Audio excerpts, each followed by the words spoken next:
하나님께서 이 주일에 우리에게 주시는 말씀은 데살로니가 전서 5장 16절부터 18절까지의 말씀입니다. 항상 기뻐하라, 쉬지 말고 기도하라, 범사에 감사하라. 이것이 그리스도 예수 안에서 너희를 향하신 하나님의 뜻이니라. 아멘. 지금부터 한 10년 전인 2011년이었습니다.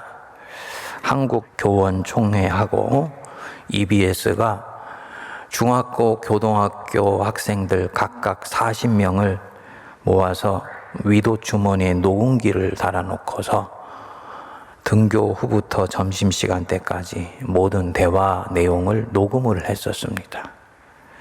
그리고 이를 분석해 보았더니 오전 시간에만 학생들이 1인당 194차례의 욕설을 했더랍니다. 오전이라는 게 이게 1교시부터 4교시 사이인데 수업 시간에 그런 얘기를 할 새는 없을 것이고 쉬는 시간 10분, 그러니까 총 30분 정도 되겠지요. 그 시간에 무려 194차례를 1인당 욕을 한 거예요. 그러니까 입만 열면 욕이 나왔다고 얘기할 수 있을 것입니다. 같은 해 한국교총이 초중고 학생들 대상으로 조사를 했더니 응답자의 76%가 자신이 욕설을 자주 하고 있다. 남학생 32%, 여학생 26%는 아예 습관적으로 욕설을 하는 것으로 드러났습니다.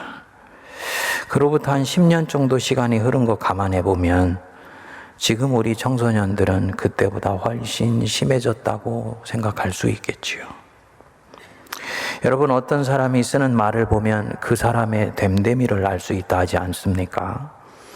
내가 지금 주로 쓰는 말을 살펴보면 내 영적인 상태가 드러나게 됩니다.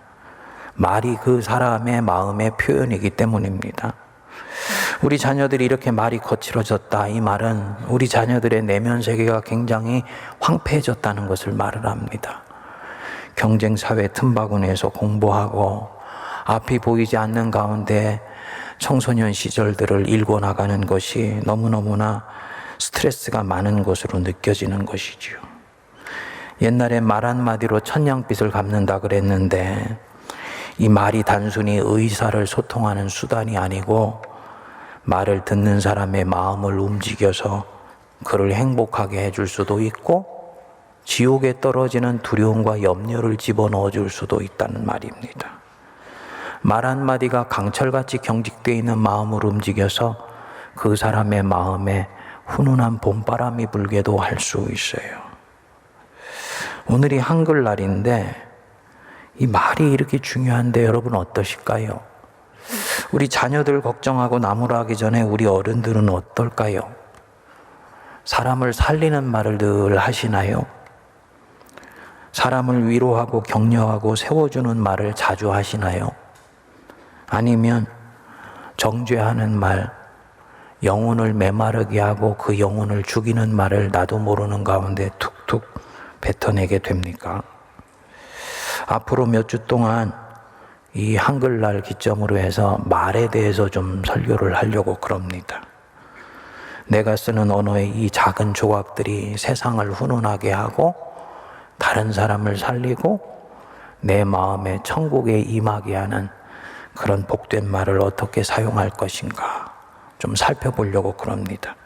오늘은 첫 번째로 가장 천국을 여는데 소중한 말, 감사합니다. 이 말 좀 살펴봅니다. 추수감사절이 다가오거나 맥주감사절이 다가오면 교회에서 의례껏 감사에 대한 설교를 많이 합니다.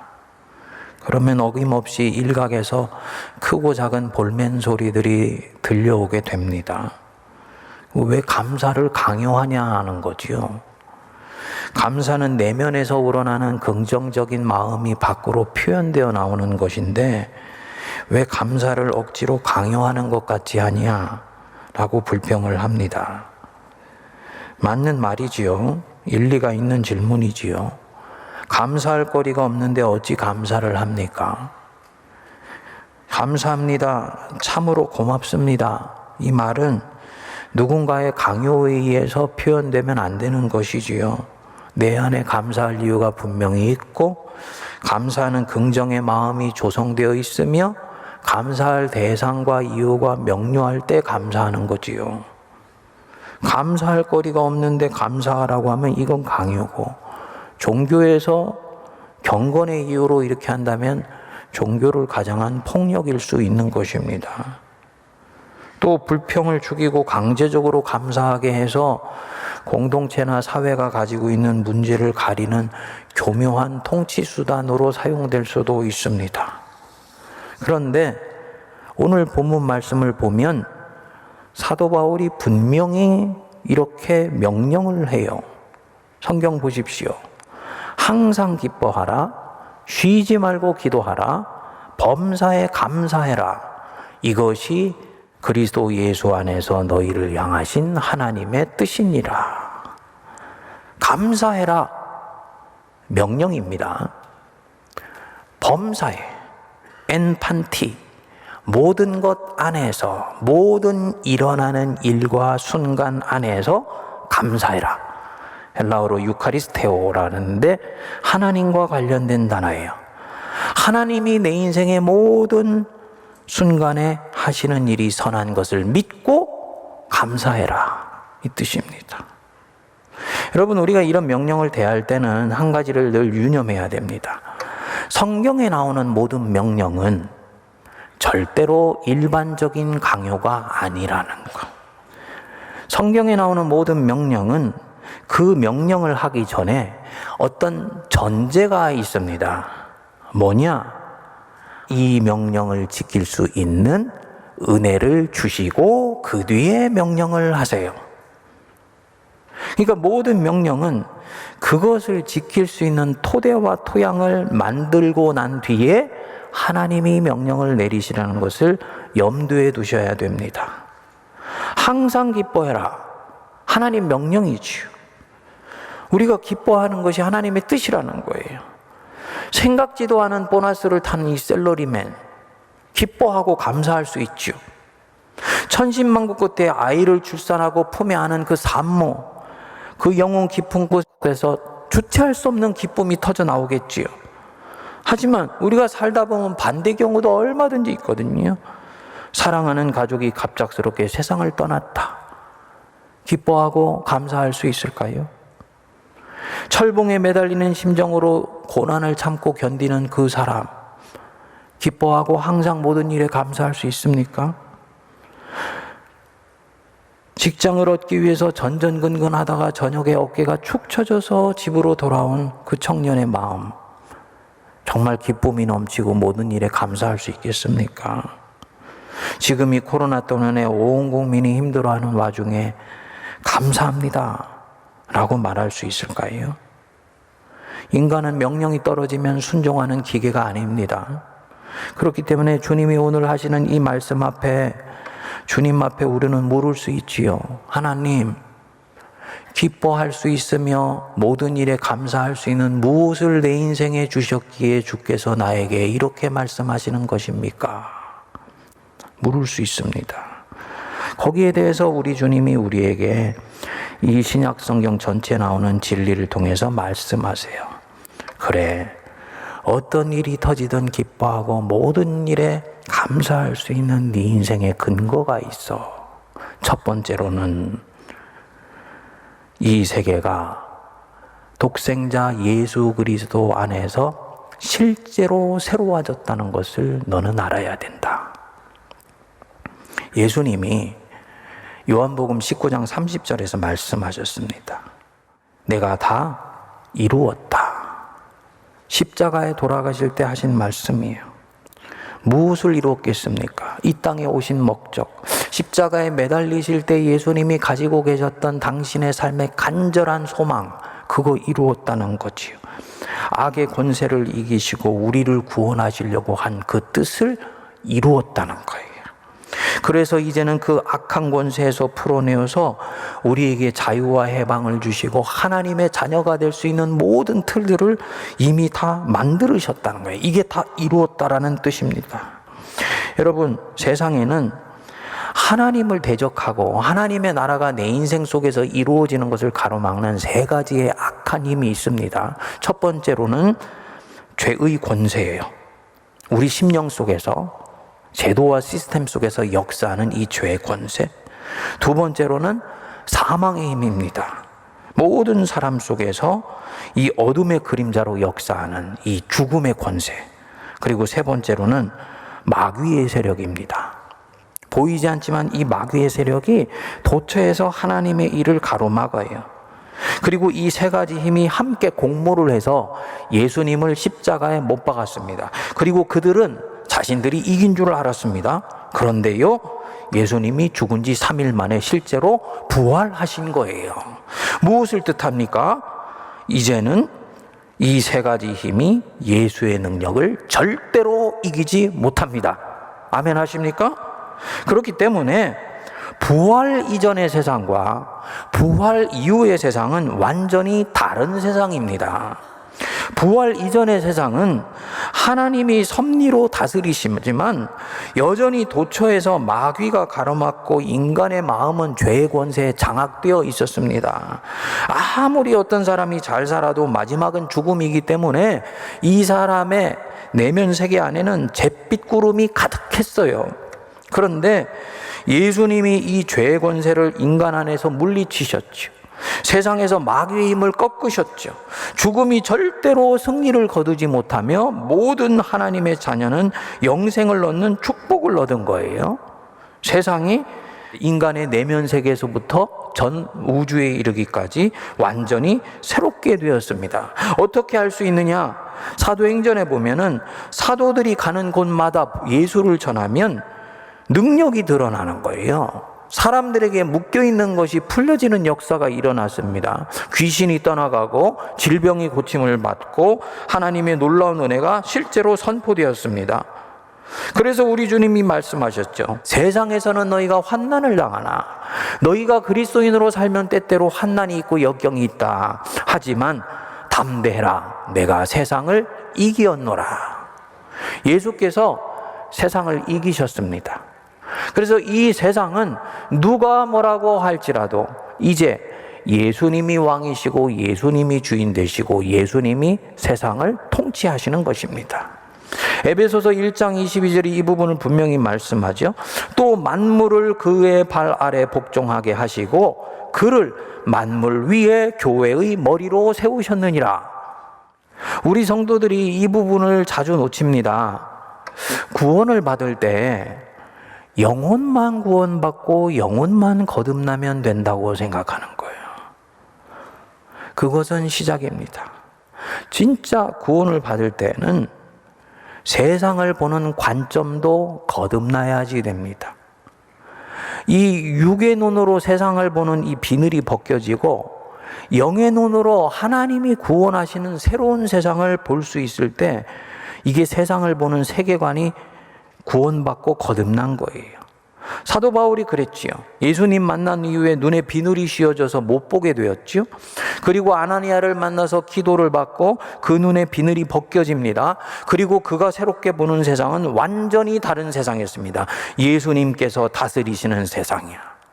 산천초목과 온 세상이 부활의 영광으로 가득 차서 하나님의 은혜로 충만한 세상을 실제로 보고 살기 시작한 거예요.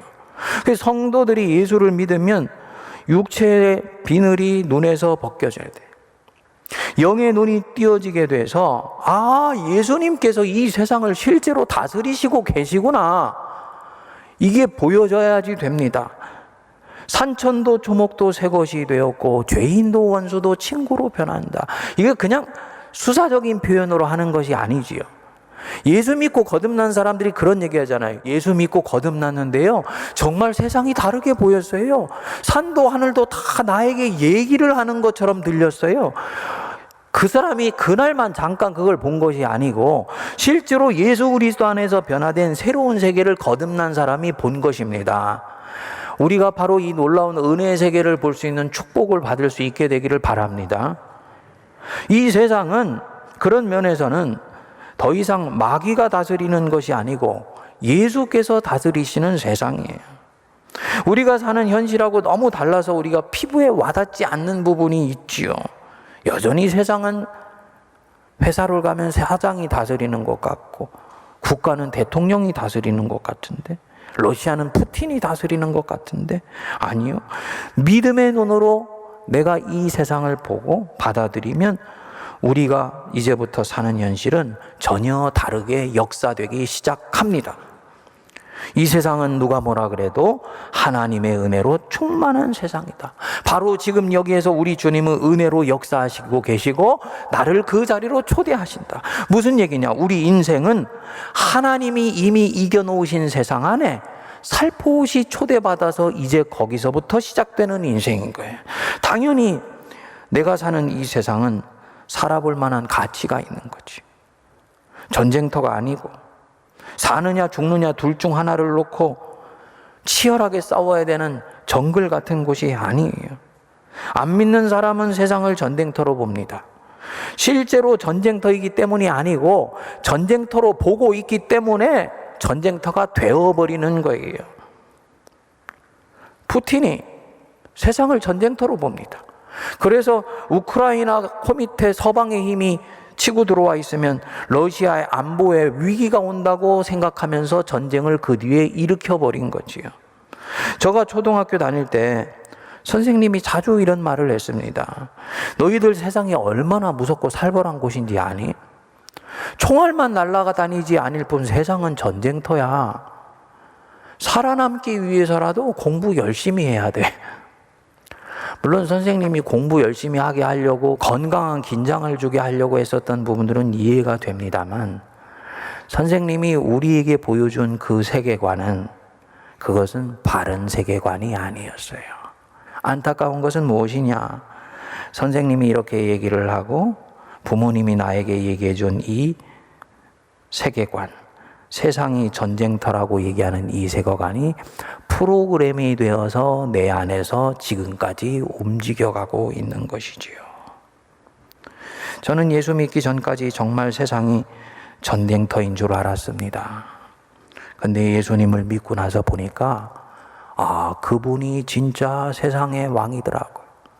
내 내면만 이끌어주시는 내면의 주가 아니고 그분은 내 가정과 내 주변과 이 세상을 통치하시는 주시고 이끌어 가시는 왕으로 계속 온전하게 통치하시기를 바라십니다.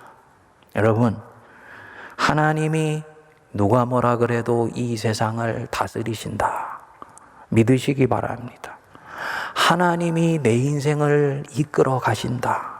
믿으시기 바랍니다. 그렇기 때문에 사도 바울은 선포하는 것입니다. 항상 기뻐해라. 너희들은 기뻐하며 살 수 있는 인생의 토양 위에서 너희 인생이 쌓아 올려져 가고 있어 라고 바울은 보는 거지요. 결국 내 믿음만 흔들리지 않으면 하나님은 내 인생을 통해서 결국은 승리를 거두세요. 범사에 감사해라. 엔판티 모든 것 안에서 유카리스테오 감사하며 살아라. 이유가 뭐냐? 지금은 힘들지 모르지만 하나님은 모든 것이 합력하여서 선을 이루게 하실 수 있는 능력이 있으신 분이다. 그분은 악을 활용하여서도 선을 이루어내실 수 있는 분이야. 그렇기 때문에 지금은 힘들지 모르지만 심호흡을 깊게 하고 감사합니다 주님 이라고 고백할 수 있다는 것입니다. 목사님 한 분의 간증을 들은 적이 있습니다. 이분은 자신이 젊은 시절을 불태우면서 20세부터 40세까지 섬겼던 선교단체와 결별을 하게 되었습니다. 그 선교단체의 작은 비리를 지적했다고 거의 찍어내다시피 쫓겨난 거예요. 정말 하늘이 무너지는 것 같더라. 젊은 시절을 다 불태웠던 그 공동체에서 찍어내어지듯이 쫓겨날 때 그 상실감이 이루 말할 수 없었다고 그러더라고요. 그런데 시간이 지나고 보니까 그것이 축복이더라는 거예요. 하나님이 그때부터 더 밀착해서 자기 인생을 이끌어 가시는 것 같고 그리고 본인이 서서히 회복될 수 있도록 해주셔서 지금은 아주 건강한 목회지를 선물로 주셨다는 거예요.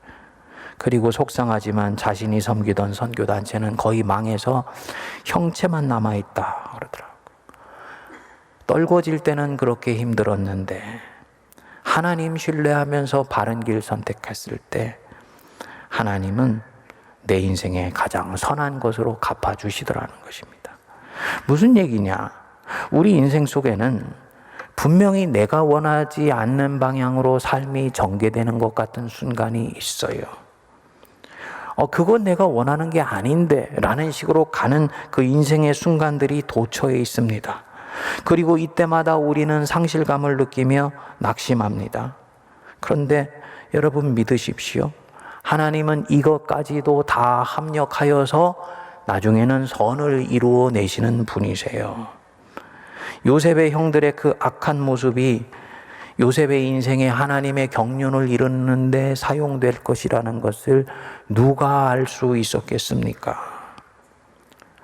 그러니까 우리가 이 상실도 뜻이 있는 것이겠지, 합력해서 선을 이루는 것이지 하고 오히려 믿음으로 모든 것에 감사해라 라고 사도 바울이 명령하는 것입니다. 예수님이 부활하시고 승리하셔서 이겨놓으신 세상 한복판에 성도는 초대받고 있는 것이다. 그러면 무엇을 두려워하고 무엇을 염려하겠는가? 어떤 일에도 감사합니다 라는 고백이 나올 수 있게 되기를 축복합니다.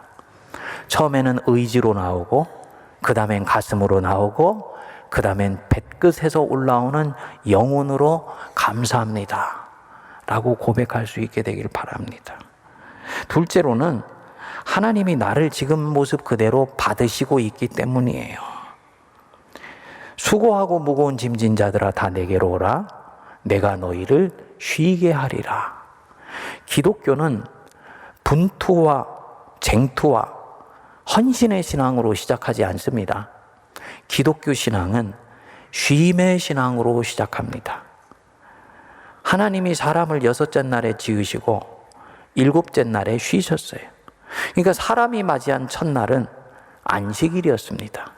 인생은 하나님 안에서의 쉼으로부터 시작되는 거예요.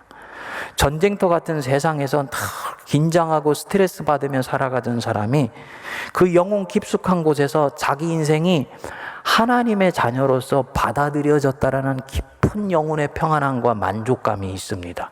이때 이 사람의 영혼 안에 진정한 쉼이 찾아와요. 내가 이때까지 어떻게 살았던, 내 인생에 어떤 얼룩이 져 있던 그거 중요하지 않습니다. 지금 내가 어떤 모습이냐? 중요하지 않습니다. 부족하면 부족한 대로, 뭐가 났으면 뭐가 난 대로 내 단점도 다 받아주시고 내 약점도 다 알고 계시면서 받아주십니다. 그것으로 끝나시지 않아요. 여기서부터 시작해서 주님이 온전한 사람으로 이끌어주시고 삶을 완성해 주세요. 그분 실력으로 충분히 고쳐주실 수 있습니다. 그렇기 때문에 나는 그분 신뢰하고 스스로 정죄하지 말고 있는 모습 그대로 주님 앞에 서면 돼요. 그리고 오늘부터 새롭게 살아가기 시작하면 됩니다. 그렇기 때문에 나는 내 인생을 누군가와 비교하지 않습니다. 여러분, 저는 다른 제 동료 목회자들보다 담임 목회를 어떻게 보면 늦게 시작했습니다. 48살에 미국서 유학 마치고 돌아왔으니까 이미 친구들은 8년씩 9년씩 목회를 하고 있는 가운데 저는 목회를 시작한 거예요. 근데 그것은 그렇게 중요한 것이 아니었어요. 내가 내 부르심 앞에서 얼마나 신실하게 길을 걸어가고 있느냐, 이것만이 결정적으로 중요한 것이었습니다. 누군가 비교할 필요 없지요. 열등감을 끌어안고 여러분들이 운명의 노예처럼 지금도 살아갈 필요가 없습니다. 나는 하나님께서 주신 이 한판의 인생, 나다운 모습으로 나의 독특한 칼라로 내게 주신 소명 감당하며 살 거야 라고 생각하면 주님이 내 인생을 완성시켜 주세요. 근데 많은 사람들이 이렇게 하지를 않습니다. 한 10년 전에 미국에 아주 화제가 되었었던 한 사건이 있습니다. 미국의 토마스 제퍼슨 과학고라고 아주 유명한 과학고등학교가 있는데 여기에 3학년 여학생이 스탠포드 대학교와 하버드 대학교, 미국의 명문 중의 명문이죠. 그 수학과를 동시에 합격한 거예요. 이 미국의 수학과 합격은 한국의 수학과보다는 훨씬 높게 쳐져요. 가장 탁월한 인재들이 수학과를 미국은 갑니다. 그만큼 기초과학을 중요시 여기는 거지요. 온 나라가 떠들썩했습니다. 여학생이 이 들어가기 힘든 수학과에 동시에 합격을 했다고. 그런데 며칠 후에 이 두 학교에 합격한 것이 거짓말로 드러난 거예요. 두 학교의 합격증 자체를 위조했다는 사실이 드러나면서 해프닝으로 끝나버렸습니다. 놀라운 것은 이 여학생이 자신이 이 두 학교에 실제로 합격한 것으로 믿고 있더라는 거지. 그러니까 거짓말을 반복해서 하면서 그것을 실제로 믿게 된 일종의 정신질환이 찾아온 것입니다. 기사를 보면서 이 학생에 대해서 정죄하는 마음보다는 안타까운 마음이 들더라고요. 뭐가 이 여학생을 이렇게 만들었을까? 명문대학교에 가지 않으면 그것은 한판의 인생이 아닐까? 60평짜리, 70평짜리, 50평짜리 아파트에 살지 않고 조촐한 집에 살고 있으면 그것은 아름다운 인생이 아닌가? 남들만큼 성공하지 못하고 한 걸음 뒤처져서 나만의 인생을 묵묵히 걸어가면 그것은 아름다운 것이라고 할 수 없는가? 하나님 안에서는 이 모든 것들은 다 받아들여지는 것인데 왜 잘못된 경쟁심을 가지고 거짓말을 하면서까지 자기 인생을 속여야 됐을까? 안타깝더라고요. 여러분, 경쟁에는 구원이 없습니다. 비교의식에는 구원이 없어요. 나는 누가 뭐라 그래도 하나님 앞에서 내 자신으로 살아가면 됩니다. 여기서 내 인생을 진정으로 긍정하게 돼요. 그리고 과거에 상처를 입혔던 내 자신의 과거, 지금도 나를 힘들게 하고 있을 수 있는 나의 현재와 화해하는 마음이 일어나게 되고 여기서 모든 일에 감사합니다 라는 고백이 나오게 되는 것입니다. 사실은 하나님 은혜로 내 인생이 충만하며 그분이 내 인생 받으셨기 때문에 나는 생을 사랑할 수 있다. 이것 하나면은 충분합니다. 인생에는 감사할 만한 것이 가득하다는 거죠. 근데 우리가 잘 감사를 표현하지 않습니다. 10명의 중풍병자가 예수님께 왔죠. 근데 그 중에 한 명만이 예수께 와서 감사를 표현했어요. 무슨 얘기겠습니까? 외부 상황이 호전되었다고 당연히 감사하는 것이 아니더라. 서두에 목사님 감사할 만한 것이 있어야 감사하지요 라는 이 말이 꼭 맞는 것은 아니라는 거지요. 감사는 환경이 좋아졌다고 표현하는 것이 아니고 환경이 열악해졌다고 해서 불평만 나오는 것도 아니더라. 감사는 내 생을 보는 관점인 거예요. 나는 돈이 없다. 건강 주신 것 감사합니다. 오늘 죽는다 해도 나는 천국에 갈 수 있으니 감사합니다. 이 감사는 생을 대하는 기본 자세입니다. 지금 이 순간을 보는 관점이에요. 제가 우리 세문학교 와서 이제 5년 됐지 않습니까? 여러분들 5년 만났어요. 만나보니까 우리 세문학교의 성도들이 참 속이 깊어요. 그리고 교양이 있고 품격이 있어요. 외부의 바람에 쉽게 흔들리지 않고 중심을 잘 잡습니다. 근데 한 가지 아쉬운 점이 있어요. 속이 깊다. 무슨 뜻이겠습니까? 마음에 있는 것을 잘 표현하지를 않아요. 목사님, 그거 다 일일이 말해야 합니까? 예, 말씀하셔야지 압니다. 그리고 더 풍성해질 수 있어요. 감사를 표현하는 게 조금 약해요. 생이 보다 긍정적이고 낙관적으로 볼 수 있는 안목이 생겼으면 좋겠습니다. 여러분, 감사하는 마음이 들면 감사합니다 하고 와서 고백하시기 바랍니다. 그럼 이 감사가 더 커지게 되지요. 마음이 더 풍성해지고요. 천국이 됩니다.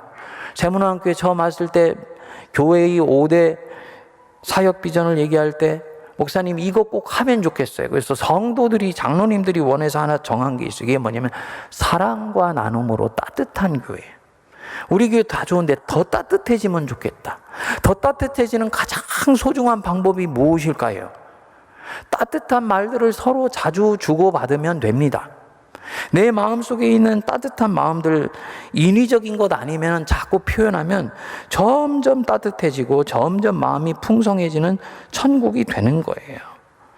나는 삶이 힘들고 고되다. 하지만 존재한다는 것은 다 아름다운 것입니다. 산다는 것은 거룩한 거예요. 생이라는 것은 살아갈 만한 가치가 있어요. 죽음이라는 이 중력의 힘을 견디고 살아있다는 이 자체는 너무너무나 아름다운 것입니다. 이어령 선생이 100년에 한 번 나올까 말까한 지성이라고 얘기하는 분이지요. 근데 이분이 인생의 많은 그 삶의 자리들을 거치면서 마지막에 예수님을 영접하고 삶을 마무리했잖아요. 모든 사람이 깜짝 놀랐습니다. 그 지성적인 분이 예수 그리스도 앞에 무릎을 꿇는다는 것이 믿어지지 않았던 거예요. 근데 이분이 그렇게 된 스토리가 한 가지 있습니다. 자신이 신혼 때 가졌던 한 기억이 자기로 하여금 생명에 대한 경외감을 갖게 되고, 그 생명의 경외감을 오늘도 심어넣어 주시는 예수 그리스도를 인생 속에 만났다는 것입니다. 그분이 결혼했을 때가 50년대, 60년대, 그야말로 우리나라가 못 사는 때였죠. 겨울 한밤중에 자고 일어나면 방에 있는 물이 꽁꽁 얼어붙는 바로 그런 때였어요. 신혼살림이 너무 좀 썰렁하니까 방 안에다가 금붕어를 3마리를 키우게 되었다 그래요. 근데 한겨울에 자고 일어났더니 안에 있는 어항물이 꽁꽁 얼어가지고 이 금붕어까지도 빳빳이 굳어서 죽어 있더래요. 젊은 신혼부부가 감수성이 예민한 가운데 얼마나 마음이 속상하고 안타까웠겠습니까? 뭐라도 해봐야 되겠다 해서 물을 끓여가지고 주전자 물을 밑에 살짝 부었는데 물이 녹으면서 금붕어 지느러미가 파닥하고 움직이더라는 거예요. 마치 영혼이 전율되는 듯한 느낌이 들었다면서. 그러면서 서서히 물을 부어줬더니 나중에 물이 다 녹고 난 뒤에 금붕어가 서서히 움직이기 시작하는데 그 생명이 가진 경외감에 온몸에 전율이 느껴졌다 그럽니다. 그것이 나이가 들어서 생각이 난 거예요. 아, 그렇구나. 살아있다는 것은 바로 신비이고 중력의 이 죽음이라는 힘을 견디고 살아있다는 자체가 하나님이 우리 모든 피조물에게 주신 축복이구나 라는 것을 깨달으면서 생명의 주인 되신 예수 그리스도를 믿기 시작했다는 것입니다. 여러분, 살아있다는 것 감사하시기 바랍니다. 하나님이 이 부족하고 교만한 나를 받으셨다. 내 안에 상처도 있고 아픔도 있지만 나는 그것에 묶여 있지 않고 여전히 주님이 주시는 이 은혜 안에서 부활의 영광을 위해 달려갈 수 있다. 그것 때문에 나는 감사할 수 있는 것이다. 내게 주시는 크고 작은 삶의 선물 감사합니다. 고백할 수 있게 되기를 바랍니다. 하나님이 내게 주신 이 인생이라는 아름다운 천국을 점점 더 뚜렷이 맛보고 더욱더 확장시켜 나가면서 끊임없이 감사를 고백하며 살아서 하나님께 영광 올리는 복된 인생 되시기를 바랍니다.